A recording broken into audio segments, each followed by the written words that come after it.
Al-Quran itu adalah wahyu firman Allah kepada Nabi Muhammad SAW. Ketika kalian mengatakan, hey, apa buktinya bahwa Allah kalian ada?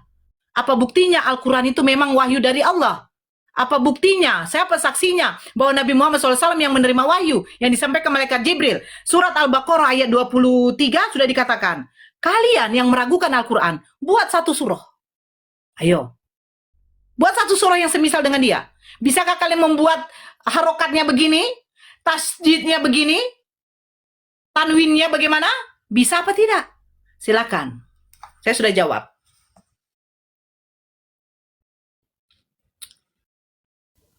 Oke ya. Oke. Saya luruskan dulu tentang malaikat Jibril. Di Oke. dalam Quranmu, Oke. walaupun ya Gabriel dalam bahasa Ibrani namanya dipanggil Gabriel, lalu orang Arab Mesianik atau Arab Kristen memanggil jadi Jibril, nggak apa-apa karena memang huruf E nggak ada dalam aksara Arab, jadi Jibril. Namun Jibril di dalam Quranmu bukan malaikat Gabriel. Karena apa? Terima kasih Kak Gloria Angel, super stikernya. Adonai Yesus Hamzah memberkati. Sebab Jibril dalam Quranmu itu menyampaikan wahyu Allah. Sementara dalam kitab suci ini menyampaikan wahyu Elohim Yahweh. Di mana? Sabar, Gabriel. Yaitu di Lukas 1 ayat 19 ya. Gabriel berkata,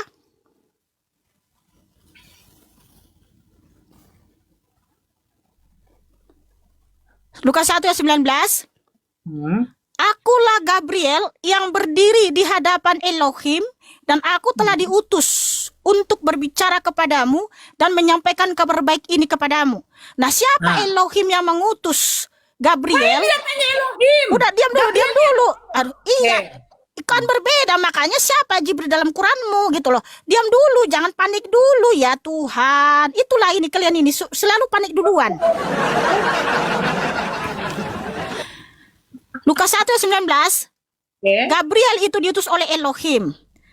Dan juga di Daniel 9, Elohim itu siapa? Daniel 9 ayat 20 sampai 21. Lalu sementara aku berbicara dan berdoa dan mengakui dosaku serta dosa bangsaku Israel dan menyampaikan permohonanku ke hadapan Yahweh Elohimku bagi gunung kudus Elohimku. Ini perkataan Daniel ya. Dan sementara aku berbicara dalam doa, maka sosok Gabriel yang telah aku lihat dalam penglihatan pada permulaan menyentuhku dalam kelelahanku. Artinya di sini Gabriel itu diutus oleh Yahweh Elohim, bukan diutus oleh Allah. Jadi Jibril di dalam Qurannya Ari Tonang ini bukanlah malaikat Gabriel yang diutus oleh Yahweh. Sebab Gabriel itu berjumpa dengan Daniel, berjumpa dengan perawan Miriam, di mana mereka mendengar suara Gabriel. Gabriel mengakui diutus oleh Yahweh Elohim, bukan diutus oleh Allah. Nah, sementara dalam Quranmu hanya nabimu yang mengakui Jibril diutus oleh Allah. Lalu kalau betul Allah itu ada, ya, tapi jangan dipotong dulu, jangan panik dulu, jangan dipotong dulu. Oke. Aduh, sampai capek aku ngomong. Ya, minum dulu, Eda. Eda, minum dulu, Eda. Kau yang terlalu membara. Saya datang Iya. Oke. Kan kamu jangan potong dulu ya, jangan potong dulu. Aku minum dulu. Oke, saya mau potong. Nah, sementara hanya nabimu yang memperkenalkan menyembah Allah dan menerima wahyu Allah melalui Jibril. Siapa lagi nabi-nabi yang lain kalau memang betul Allah itu ada? Lalu ya, kamu mengimani banyak nabi dari Israel, tapi kenapa tidak ada satupun dari nabi tersebut yang mengakui menerima wahyu dari Allah atau memperkenalkan nama Allah? Mereka itu memperkenalkan, menyampaikan wahyu Yahweh Elohim. Ya, Oke. di mana sebentar, sabar dulu. Di mana Yahweh itu adalah Yeshua HaMashiach, sang juru selamat dunia. Dan kalau kamu, ya, saya akan bertanya, siapa lagi nabi yang lain yang pernah memperkenalkan Allah Kalau betul Allah itu ada, kalau hanya satu orang yang ngaku-ngaku, bukan ngaku-ngaku ya, yang satu orang mengakui atau memperkenalkan, bagaimana kita bisa percaya? Kalau kamu, ya, kutip di Al-Baqarah 23, buatlah semisal surah. Kamu nggak pernah baca Torah ya? Nggak pernah baca Jabur? Karena gini, sebentar. Karena kalau saya baca Quranmu, saya bisa nilai.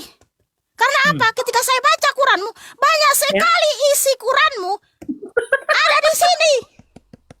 Hei, ada di sini. Taha 9 sampai 14. Ketika Nabi Musa bertemu sama Bapak Yahweh di Gunung Horeb, ada api dalam semak belukar. Itu ada dalam Quran. Tapi mohon maaf, jadi diubah kisahnya bahwa Allah yang berfirman kepada Nabi Musa sungguh nekat.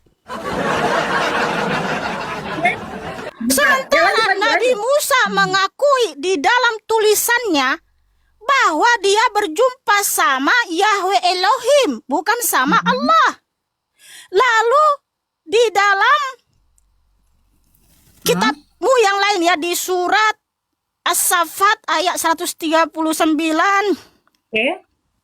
sampai 148, surat Al-Anbiya ayat 87 sampai 88 ya, tentang Yunus.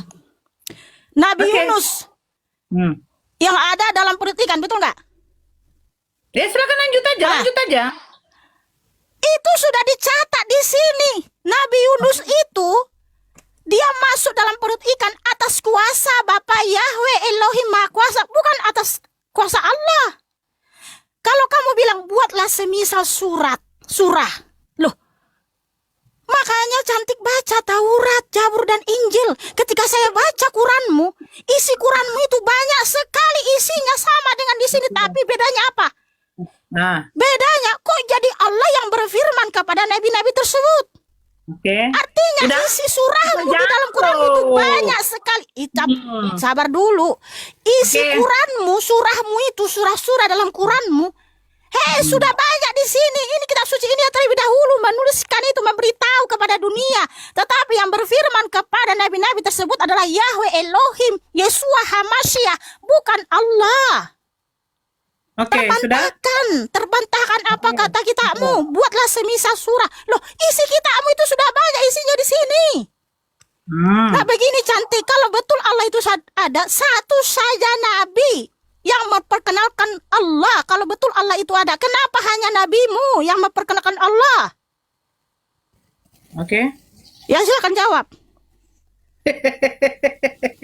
Mikana, saya itu sudah menjelaskan.